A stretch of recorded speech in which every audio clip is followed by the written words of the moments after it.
বাবারে, সকালে উঠে এই দরজাটা খুলতে না খুলতেই দমকা হাওয়াটা যেন একদম চোখে মুখে এসে বিঁধছে। চারিধারে আকাশটা দেখুন, একদম ঝাঁ চকচকে।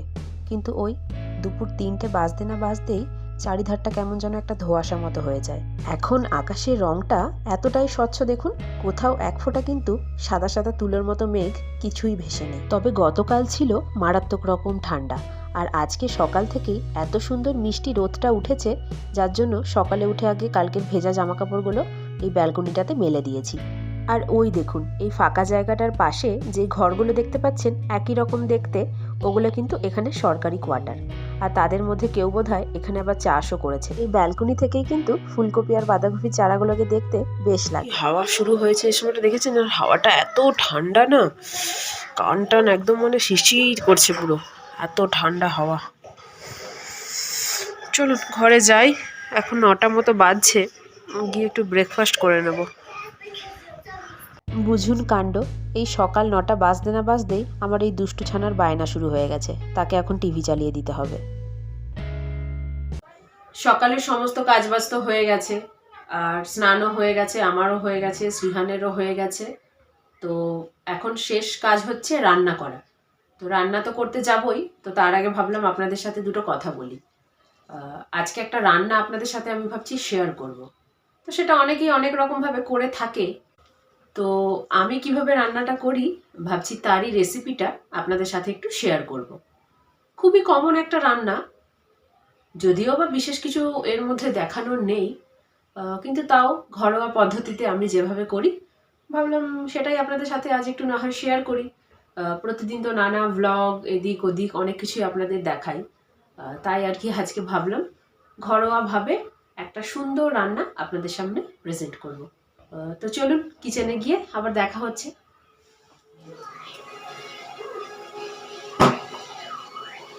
তো আজকে আমি বানাবো হচ্ছে সর্ষে দই পাবদা।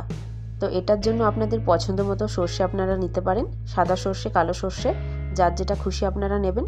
তবে এখানে দু রকম সর্ষেই আমার মিক্স হয়ে গেছে, যার জন্য আমি দুটোকেই নিয়ে নিয়েছি একদম সামান্য পরিমাণে। তার সাথে দিয়ে দিচ্ছি দুটো কাঁচা লঙ্কা, একটা একটু লাল যাতে কালারটা একটু ভালো হয় তার জন্য, আর একটা সবুজ। আর দিয়ে দিচ্ছি সামান্য পরিমাণ জল। এটাকে আমি কিছুক্ষণ এবার ভিজিয়ে রেখে দেবো, তাহলে আর কি সর্ষেটা একটু নরম হয়ে যাবে, আর মিক্সিতে না সর্ষেটা খুব সুন্দর পেস্ট হয়ে যাবে।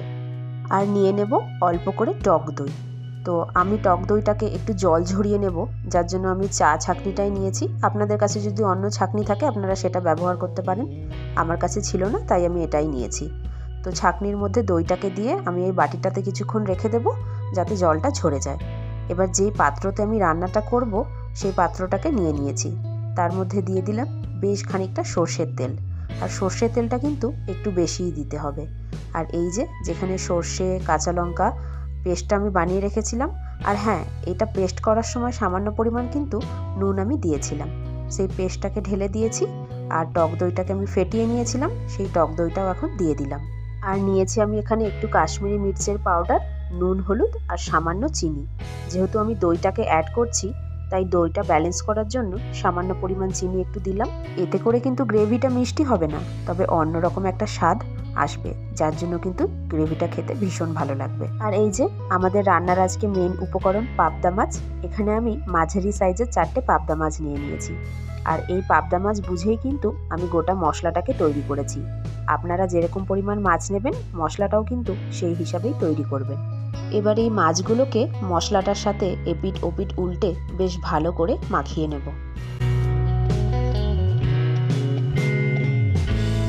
এবারে গ্রেভির জন্য আমি ওই মিক্সি ধোয়া বাটিটার জলটাই কিছুটা পরিমাণ কড়াইতে দিয়ে দিলাম।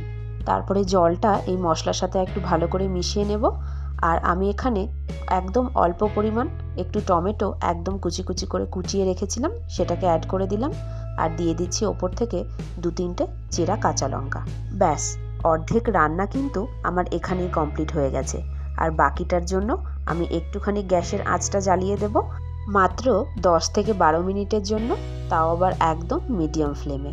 চলুন তাহলে 10 থেকে 12 মিনিট পরে আবার ফিরে আসছি এই রান্নাটা নিয়ে। মোটামুটি 10 মিনিট মতো হয়ে গেছে। এইবার আমি ঢাকনাটা একটু খুলে আপনাদের সামনেই দেখাবো। এই দেখুন, ঝোলটা বেশ কিন্তু ভালোই ফুটে উঠেছে, আর মাছগুলোও কিন্তু নরম হয়ে গেছে। পাবদা মাছ তো এমনিতেই নরম মাছ, যার জন্য এটা হতে খুব বেশি সময় লাগে না।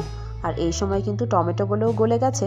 তো একটা হাতার সাহায্যে আমি এই টমেটোগুলোকে ঝোলটার মধ্যে আরেকটু ভালো করে মিশিয়ে দেওয়ার জন্য একটু করে গলিয়ে দিলাম। আর এই রকমভাবে কোনো মাছের ঝোল রান্না করলে সেটা তো বেশি পাতলা ভালো লাগে না, একটু গা মাখাই ভালো লাগে।